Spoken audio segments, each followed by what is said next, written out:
joining me today is my very lovely, sophisticated co-host, Suzanne Ross, because we're promoting her upcoming retreat that's happening in Sedona, September 19th to 21st. It is. Here's the flyer. The flyer, just, yeah, Wait a minute. there There it it is. is. Click on Okay. Yes, I'm so looking forward to this retreat, Alan. And for the first time ever, I have mediums, which I'm excited about, but it's psychics, channelers, and mediums demonstrating their gifts and teaching their techniques. So, as usual, during our immersive fall equinox retreat, we have workshops and outdoor journeys, as well as on-stage presentations, sound journeys, guided meditation. I really love having it at the Global Center for Christ Consciousness. It's a beautiful venue, and it's a more intimate environment where the attendees really get a lot of one-on-one interaction with the presenters and each other. So yes, we have Lisa Royal Holt, Jamie Price, Matt and Joy Kahn, Kelly Palmatier, Robin Jelinek, Allison Carmani, Ann Tucker, Brandy Wells, Vincent Jenna, and Yafi Yair. And I'm just so excited to have Yafi on your show today, Alan. I've Hi, been, Alan. Hi, Suzanne. hey, Ah. I've been crossing paths with Yafi at a couple of shows, a couple of times, and I'm very interested in what your work is and, going deep. But one thing I want to say about the upcoming conferences and about you is that you bring together cutting edge people who are pushing the envelope of consciousness. That's what's so exciting here. So that's why it's great to have Yafi on the show. So Yafi, yes, tell us about your work and maybe you'll even channel those.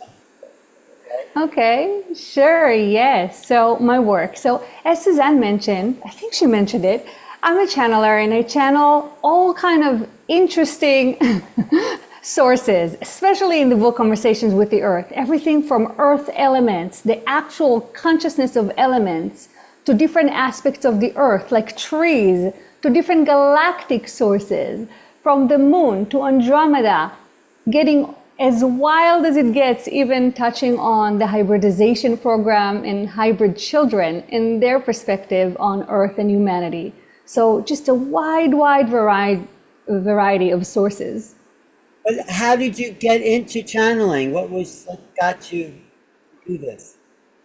Yeah, so I have always been interested in anything paranormal, spiritual, the unknown. Since I can remember myself as a baby, I was always interested in that. But I also have this left analytical brain, and I studied psychology. I'm a doctor of clinical psychology. But at the same time, in my personal life, I really wanted to dedicate myself to the spiritual, paranormal, anything that really fascinated me. So I've been on a journey to develop my spirituality and my psychic connection, I would say full blown for about 13 years, before that on and off. And the latest part of that journey has been channeling. And I really dove all the way in about maybe 4 years ago. And since then, it's just been an unraveling of a magical, mysterious world. Well, in your book, Conversations with the Earth, you just channel so many different types of consciousness, from Andromeda to the Arcturians to the Venusians to the consciousness of wind and water and fire. It's really extraordinary. I know one of your main focuses, however, though, is doing the light language with Hathor and Isis. Can you tell us a little bit more about that? Yes, so Hathor has actually been one of the first sources that I began to channel. And at first she was just one of the many. I didn't know she was going to become my main guide, which she is right now.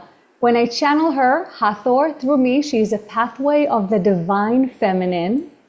So very connected to the archetypal mother, to the rise of the feminine on earth today, and even to water and other elements in our environment that we're not used to thinking as a feminine thing. So all of that is somehow connected to the big umbrella we know as Hathor.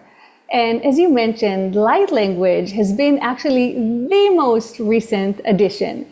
I would consider it the most woo-woo addition, so it took me the longest to dive in and embrace it. And also, as you mentioned, when I channel light language, the main two sources are Hathor and Isis, two goddesses. We know those names from ancient Egypt. And Hathor is more of an earth energy. So the light language from her is, she called it field tuning. And it interacts with our energy field individually and then together as a group. And she tunes, or they tune our field with the tones and the sounds they're making. And then over time, Isis joined the conversation, the light language conversation. And Isis has a different energy. So Hathor, as I said, very broad, very earth, the archetypal mother, very broad, forceful and grounded energy. That's Hathor. Isis has a much lighter energy, more woman-like femininity.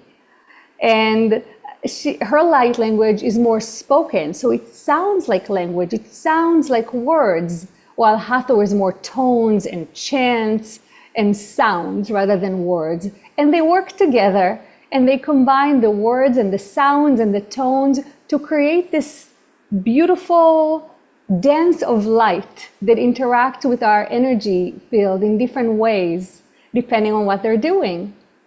Wait, can we back up just a little bit, because I'm interested how you got in, how do you first start channeling? What was your process? So you're interested in spirituality, but then what's the shift you had to make, and what opened up for you? Period. Yes, so about 13 years ago, I really decided my shift, so some kind of a shift happened inside of me about 13 years ago. I would say around 2011, late 2011. And all of a sudden, I became super interested in anything paranormal and spiritual. Like, it made a huge comeback in my life, but more than a comeback, because it became the forefront of my interest while I was doing my doctorate in clinical psychology. So I was so busy and, again, left-brained, and all of a sudden this shift opened within myself. And I started reading books about mediums and about spirits and I got into the Seth material, which is channeled material. And it just kept on opening my mind and opening my mind. And at the same time, I was doing my clinical training, and I discovered hypnosis. And hypnosis was this magical discovery because it married the clinical world and my spiritual interest. And through hypnosis, I started doing more spiritual explorations, but then it's other people channeling, although I didn't use the word channeling, I didn't see it that way, but it was a continuance of exploring consciousness, I would say professionally, while at the same time, personally, I was developing my psychic abilities. I began meditating every day for very, very long meditations. I began going to the Monroe Institute and doing different programs. I began doing card readings. It was just a simple, basic way to, again, open that intuitive flow. And the card readings eventually became full-blown psychic readings that I started sharing with clients. That took a few years. And from there, channeling was almost a natural progression. So my mind had to open up a little more and a little more and a little more. And my clinical world, I would say professional world, and my personal world had to intertwine and become more of the same and more of the same and more of the same. And I would say the climax of it all was approximately 4 years ago. So, we all had to deal with COVID, and a lot of things happened. So I closed my office and I started working from home.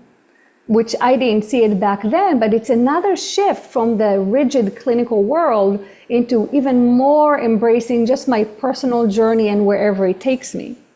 And parallel to that, I started my channeling training with Lisa Royal Holt, who just started appearing in my life out of nowhere in different directions. Her name kept on coming up, her as a teacher, her as a channeling teacher. And then I heard from Lisa that because I was still not sold on the idea. And then I heard from Lisa that her teaching style is all about inner work and all about becoming a clearer and clearer person and then channel. And that really resonated with me. And that really paved the way or began my journey as a channeler. I thought I was just adding another interest to my life, but in essence, I changed my life completely and began dedicating my life to channeling 100%. So you dropped into yourself and you started to get psychic because I'm fascinated with the process. That's why I'm asking. Because I think maybe we're all channels because we're all tapped into something, but you just started listening and then you started to get the beings, Isis, Hathor, coming to you. Is that their name? So I channeled a little bit before my training with Lisa. Maybe that will help you to some transparency into the process. So I did some channeling before, and I even did it in my office, groups, and several people came and we sat in a circle and I called the beings. I don't even remember what I did in terms of invocation. It was years ago. And I channeled I channeled.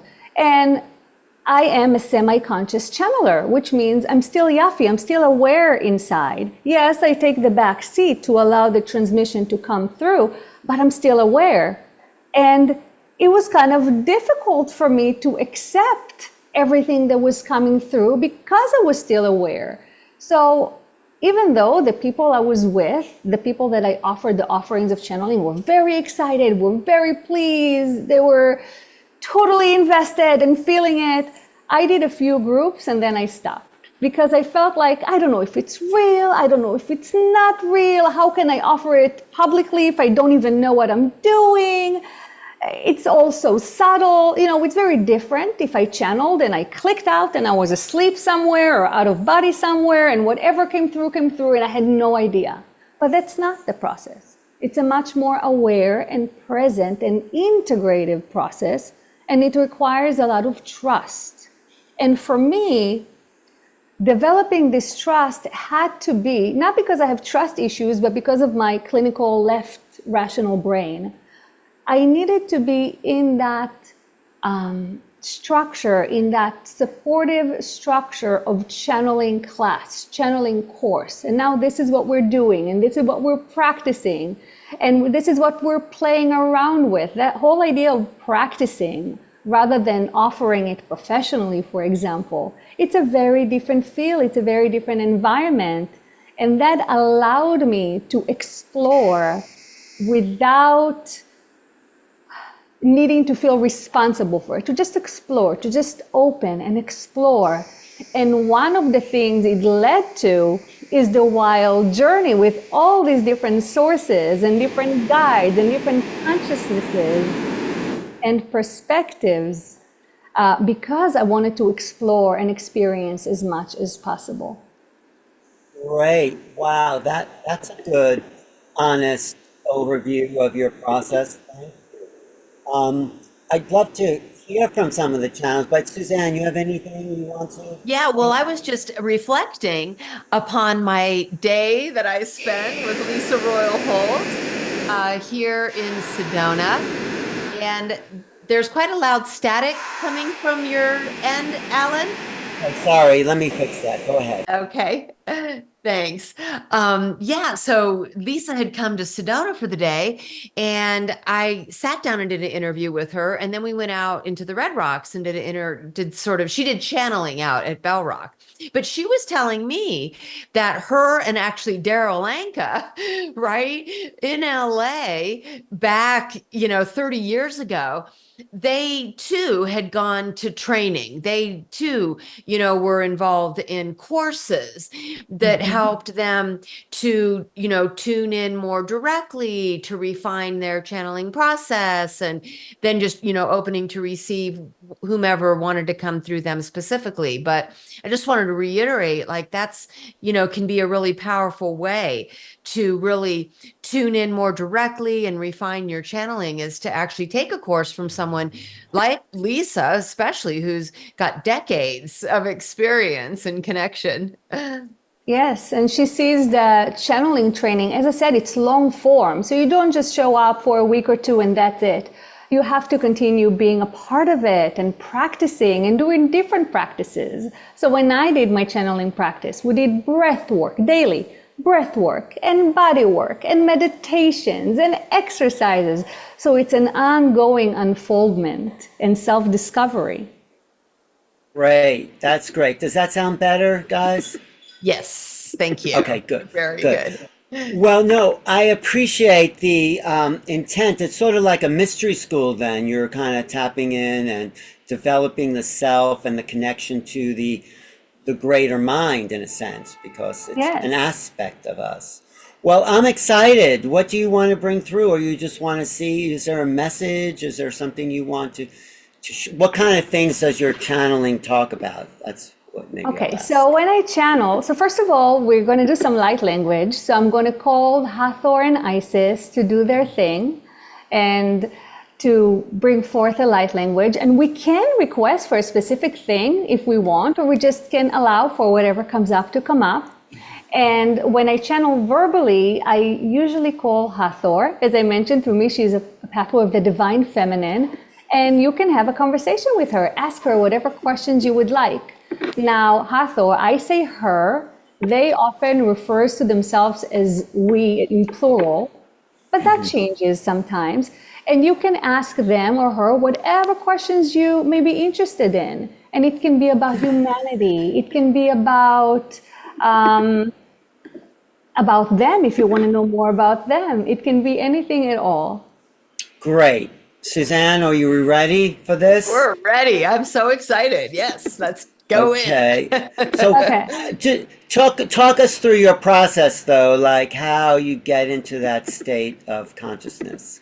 Yeah, so I have an invocation that I say. I usually say it inside. However, if you want to hear it, I can say it out loud. And my invocation is very short, and it's very important to me because it puts me in the right state of mind. That's how I see an invocation. It's an invitation that puts me in the optimal starting point. So my invocation is, I play in love and light.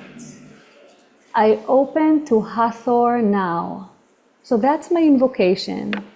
And I put myself in this light, expansive space in love and light. These are the only realms that I'm interested in playing with and working with. And I open to Hathor now. So that's my invocation. So I close my eyes and I go inward and I say it. And then I often feel a flow. It's almost like an inner wave that I jump on. And then I can merge with that flow and allow it to externalize.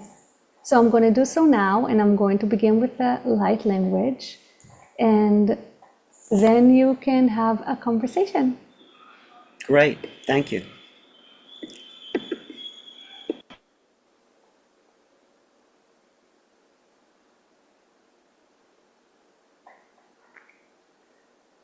Urania sakarania.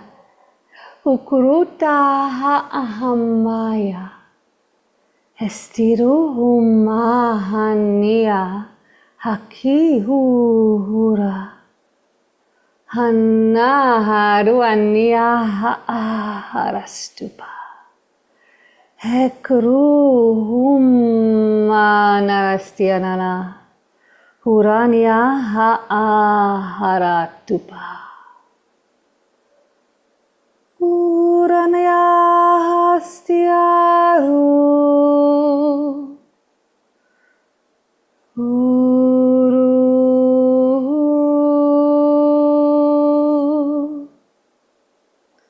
Nyaruahum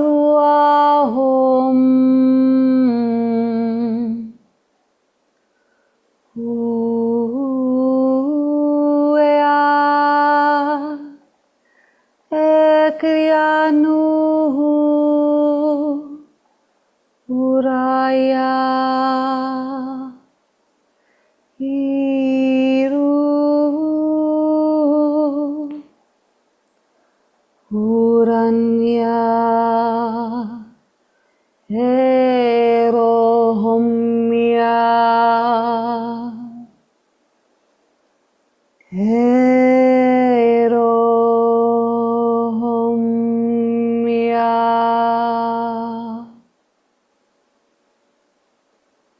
Uruhum.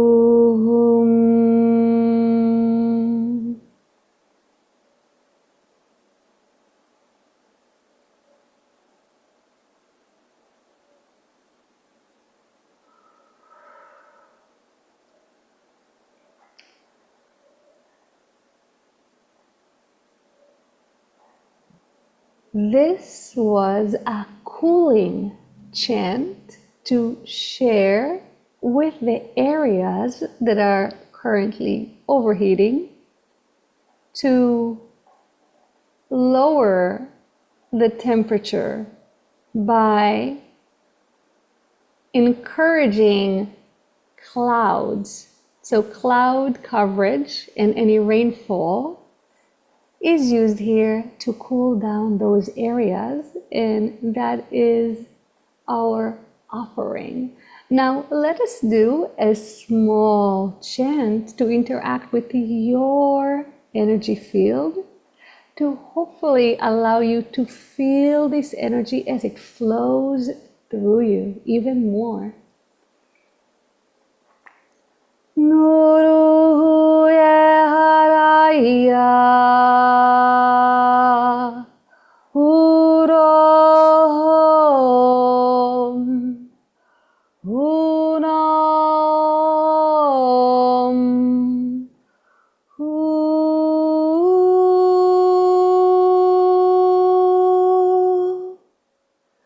Eranyaho Ekraria hostaru Horani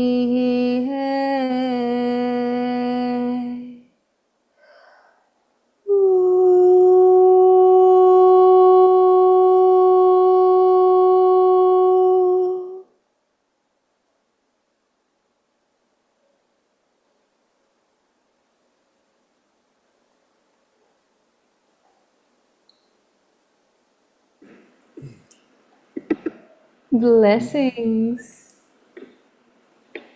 It is I, Hathor, here.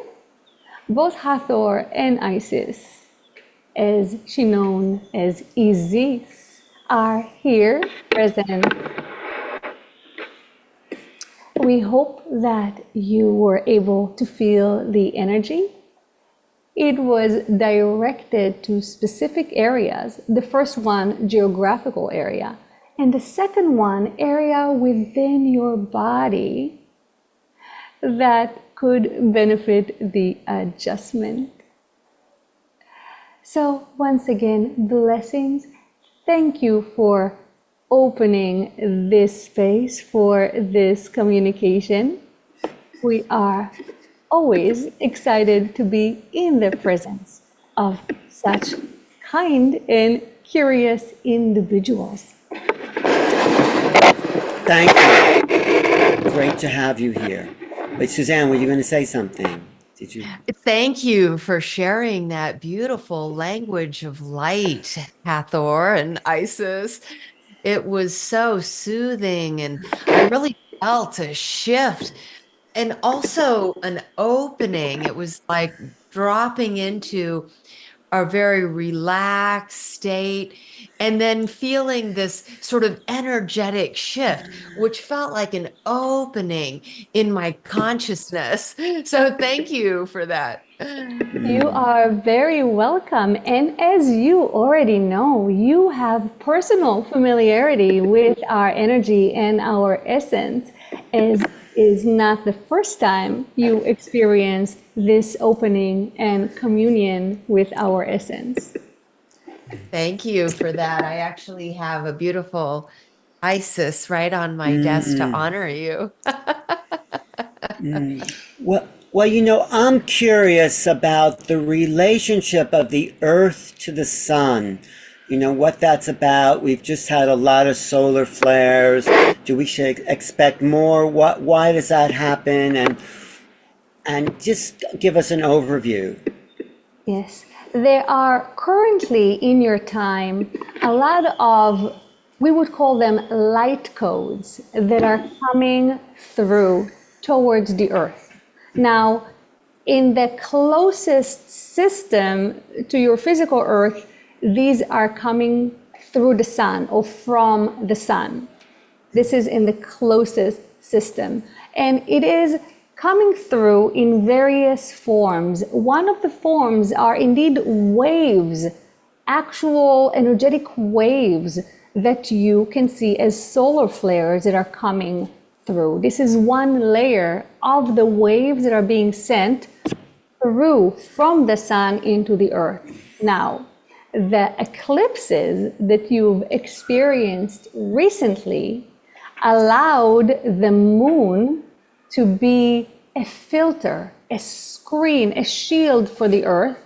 So then even more powerful frequencies can be sent to the earth and target the earth, but be protected by this shield of the moon.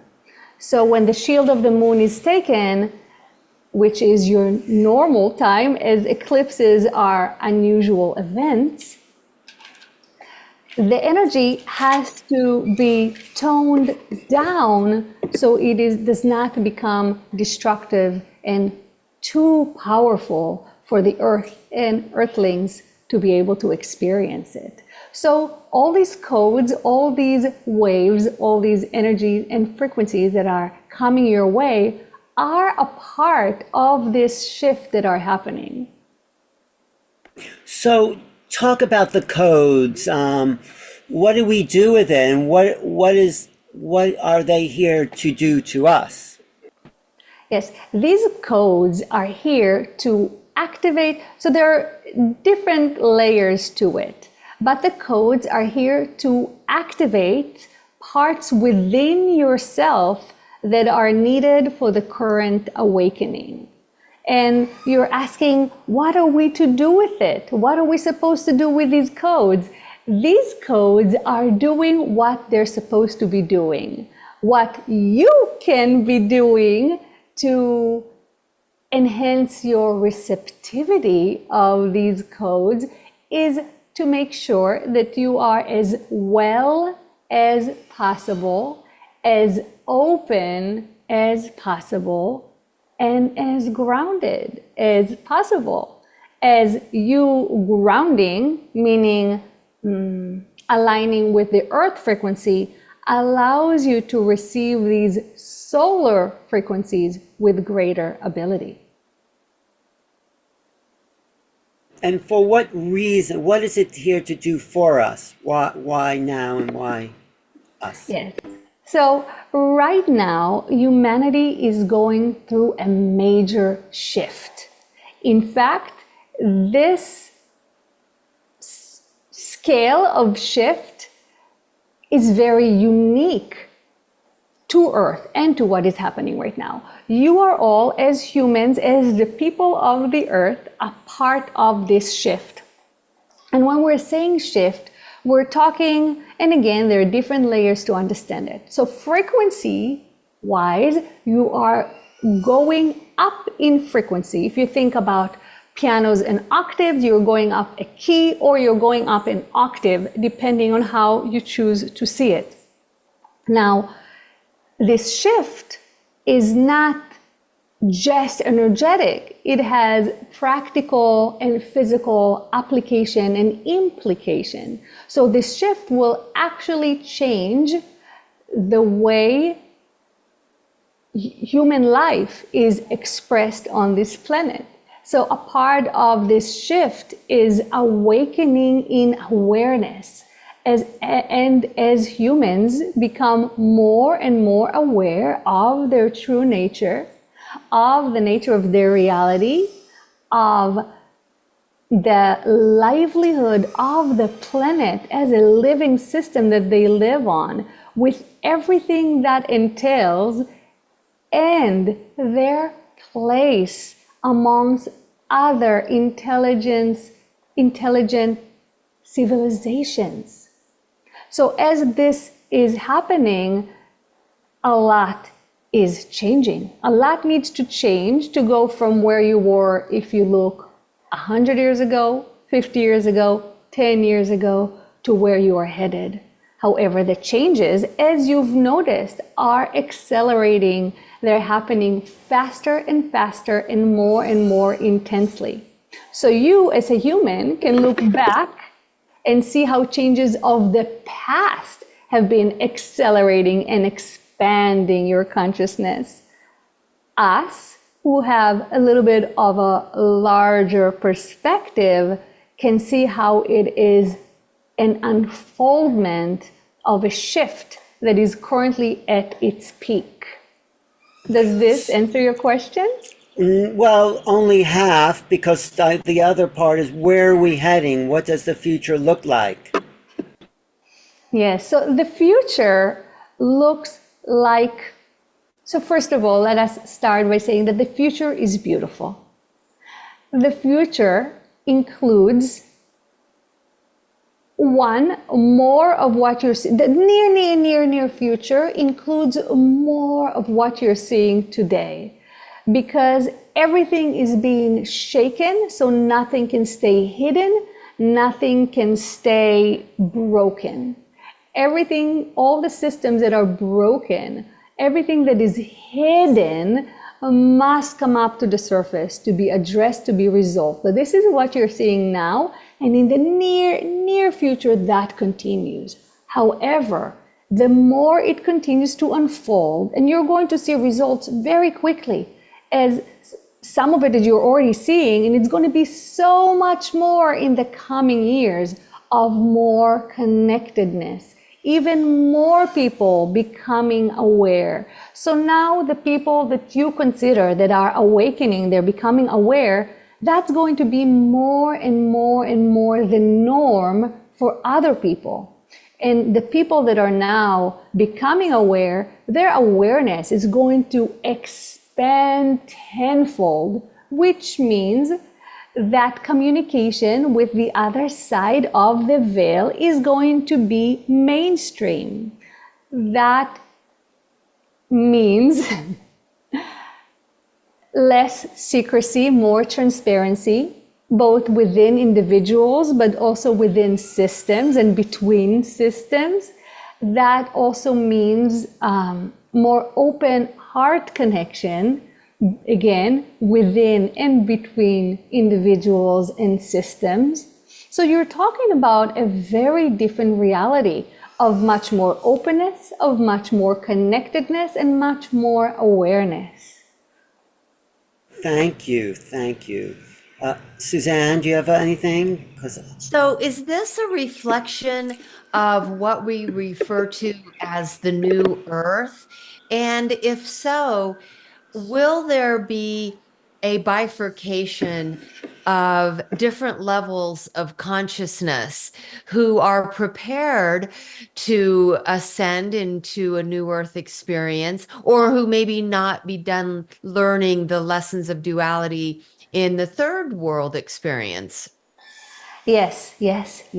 So indeed, what we are talking about is the new earth. And what is exciting, that the new earth is here. And what has already started happening is the separation of the different layers of consciousness. So indeed, we have been talking, and other guides and teachers have been talking about the upcoming separation of consciousnesses, as you mentioned, by consciousness levels. So this process until now was talking again is upcoming. There will be a separation. However, this process is currently happening. It has already started. The separation of the different levels have already started. That means that people within themselves are going to see all the what you call ego and shadow self and hidden. On a very personal level, all the people that are moving on, which is the big majority of humanity, are feeling those type of experiences in their personal life. And the minority that you may say is being left behind, although in essence nobody is really left behind, but they're temporarily being left behind. Those have different experiences in their life because what they're preparing for is not the evolution of themselves, but the separation in a way that allows them to experience their own darkness more wholly. So in some ways, they're going to get a taste of their own medicine. And we're talking about the minority that refuses to let go of the fear and of the need to control and move on with the beautiful light flow that is ushering humanity toward its future. Thank you for that. You're muted, Alan. Yes. How does it change? I mean, this is a very great overview. How does it change people's lives day to day? What will that look like differently from now? Yes, so the unfoldment will take years to unfold because there are huge societal differences that are happening, and they're going to happen at different time and different levels as it unfolds. However, people in their own life, they're going to notice the ability to do more and more what they truly love and what they're truly passionate about. That's one difference that is going to be apparent to individuals in their everyday life. As we mentioned, extra connectedness to the other side of the veil. So people in their own personal life are going to have a more, we would say, free flow, ongoing communication with their higher self and with source and with their guides. So that aspect is going to change their life as well. So we touched here on changes that will affect occupation, will affect personal relationships, and will affect the way people feel about their lives.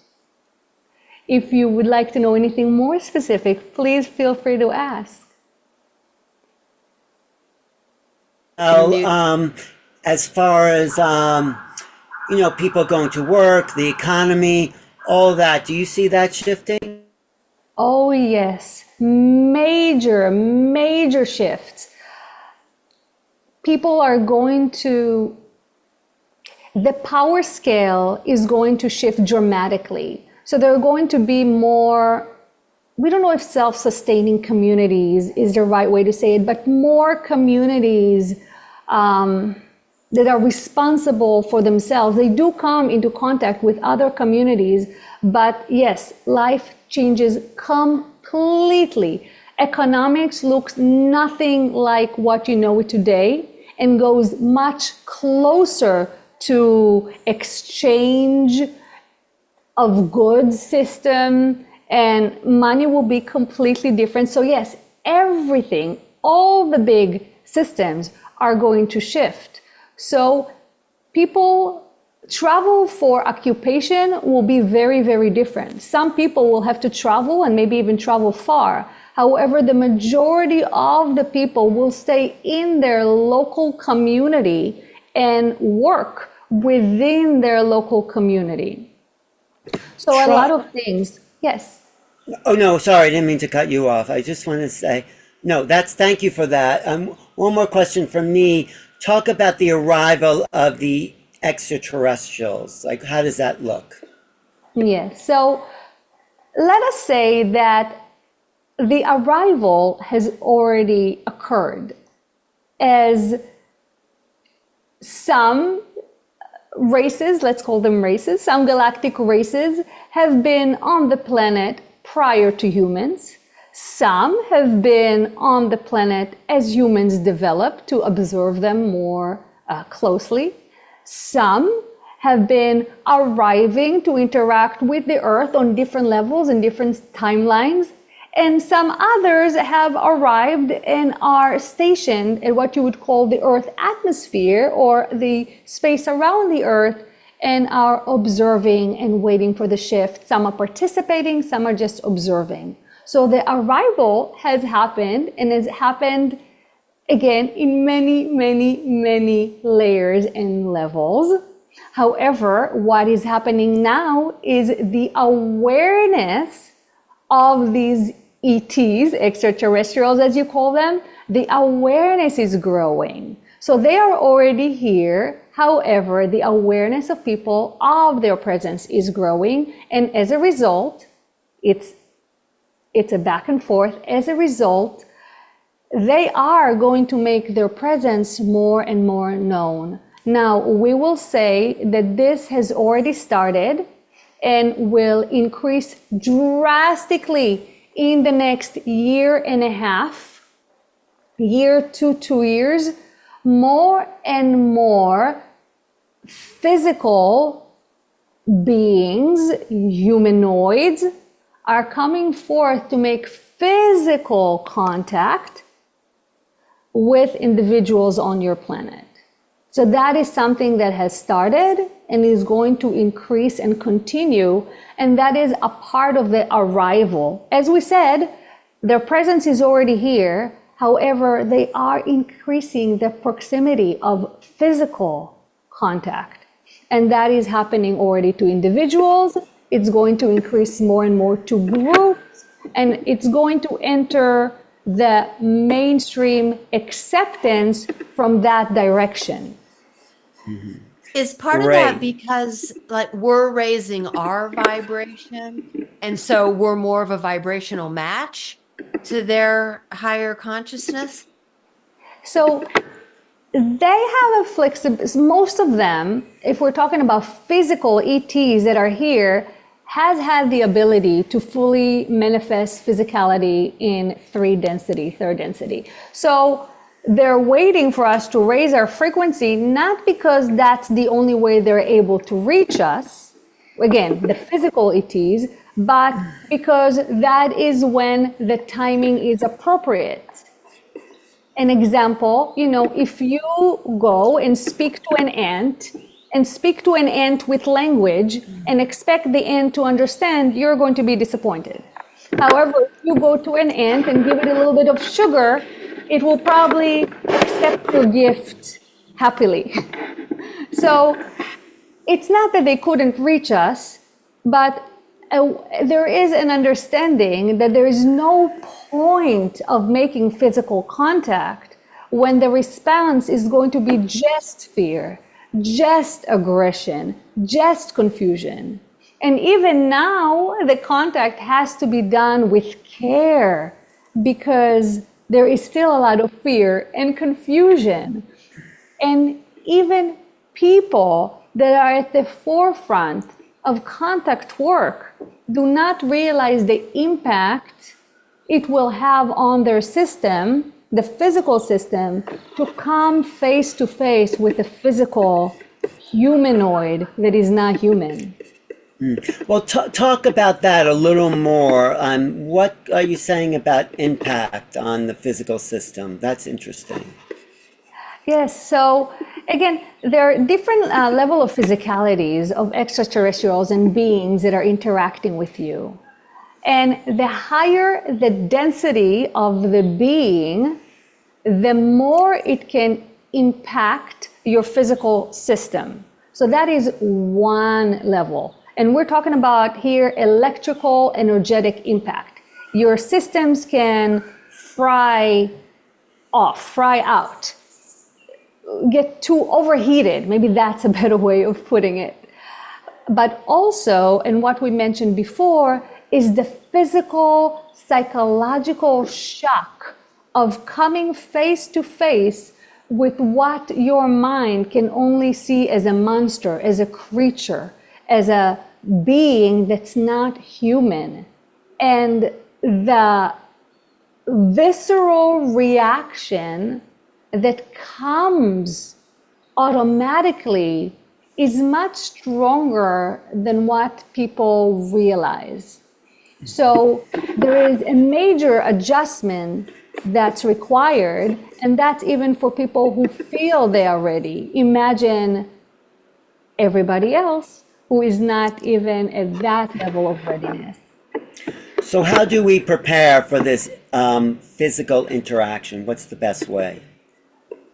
So the best way to prepare for the physical interaction is do a mental interaction. That is the best way to prepare. So of course, meditation, also contact work, also work on your own wellness, physical wellness, emotional wellness, psychological wellness, spiritual wellness, to the best of your understanding and your abilities. So working on wellness, so the system, all systems can handle the shock, but also moving towards contact that's pre-physical. And the mental and the conscious is pre-physical. That's good advice. Thank you, Suzanne. Thank you so much, Hathor and Isis, for coming in with such incredible insight. We're ready to talk to Yafi now. Yes, we'll We see you are in we are Sedona. eternally grateful for this opportunity and for this space, and looking forward for the next time we can share our heart with yours. Thank you. Beautiful.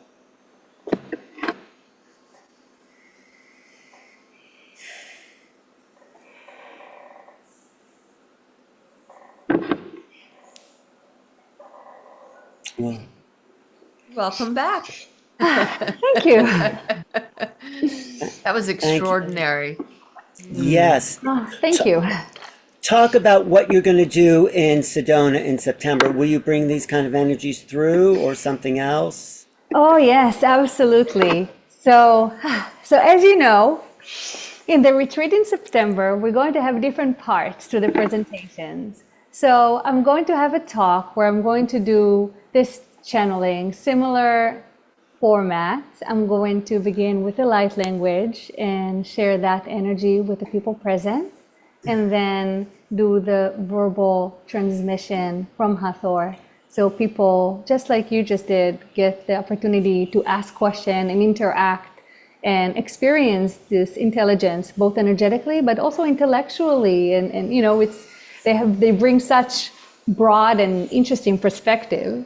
So that's going to be the talk. I'm also going to do a workshop that's really fascinating. So I'm going to lead a regression hypnosis where people get to go back in time and begin remembering lives that are non-human lives, but some human lives, so parallel and past lives on Earth, extraterrestrial lives, lives in the physical, lives in spirit. What about lives that they had completely in spirit? So people are going to get the opportunity to start remembering and experiencing those experiences themselves. So that's going to be the workshop. And then we're going to do the outdoor journey, which I'm so excited about. We're going to hike to the Tree of Life and sit under its beautiful shade. And I'm going to, first of all, yes, I'm going to be channeling, and I'm going to attune people to the sacred ground we're on. So people will get to experience the energy of the tree and the energy of the vortex and the energy of the ground, the actual land we're on. And then I'm going to channel, I'm going to call Hathor, but Hathor is a great conductor. And one of the things that they're great at inviting other energies that are able to communicate with us in this way. So one of the main ideas for the outdoor journey is to actually call for contact. And we'll see if maybe there are extraterrestrials that are present there that can make themselves known. Maybe there are fairies and elementals that are present and can make themselves known. So that's what we're going to do with the outdoor journey.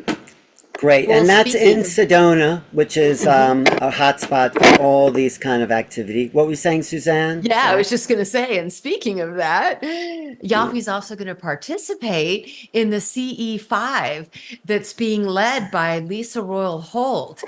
and we'll have a crystal ball performer, Aurora Luna Star, and this CE5 experience will take place out in the Red Rocks in the evening under the stars. And so, yeah, Lisa Royal-Hold is really well versed on guiding a really powerful CE5 experience that's come through her from the guides that she connects into.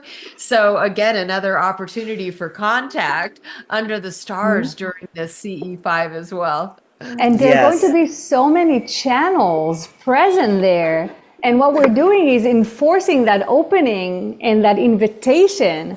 So I'm really excited. I think we're going to have some amazing experiences.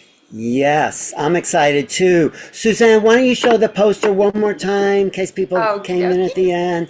We're talking about Yafi being at the Sedona Transcendence Retreat. And this is a conference sponsored by and produced by Suzanne Ross, who's here on the show with me. Lisa Royal, who's one of the most well-known channels. She wrote The Prisms of Lyra, tracing human civilizations back to the DNA that was incubated on the Lyra system. Matt Kahn, who's fantastic. Ann Tucker we had last week, who brings through the angel. She has some amazing predictions for us. Who else do we have here, Suzanne? Jamie Price, she does the language of light beautifully, as well as crystalline soul healing. Vincent Jenna, The Secret That's Holding You Back, is his best-selling book. And of course, he's been on Gaia TV, and he's got just such a vivacious personality. Yes. Brandy Wells is known as the breakthrough medium. She's been on shows like The Haunted, where she does paranormal investigation, and we're trying to organize that here in Sedona. But also she'll do a gallery reading, which is mediumship. Kelly Palmatier is also a medium, and she'll do a gallery reading as well. Robin Jelinek, she tunes into a group called Athena, and Allison Carmani is the founder of Soulful Evolution. She's a medium as well, and they'll be teaching mediumship as well as the psychics and channelers, and even those teaching the language of light. Of course, Matt and Joy Khan, just love Matt Khan, the I Love You guy, and his wife now, Joy Khan, and there's going to be an evening with Joy Khan we're going to thoroughly enjoy, as well as the sound journeys and the meditations. We're really looking forward to this Sedona Transcendence Retreat. The early bird special has been extended through this weekend. So just visit SedonaTranscendenceRetreat.com. Yes, and it will be a sellout because it's not a big space. It's a real exclusive crowd. This is SedonaTranscendenceRetreat.com. Go there, get tickets while you can, the early bird special. It's great to be in Sedona in September. I will be there, Suzanne, so yes. And thank you, everyone, for watching. Thank you, Yafi, for sharing your presence. And Suzanne, we have a bunch more interviews coming up next week, so this is always fun. Thank you, everyone, for watching. Subscribe to this channel and come to Sedona.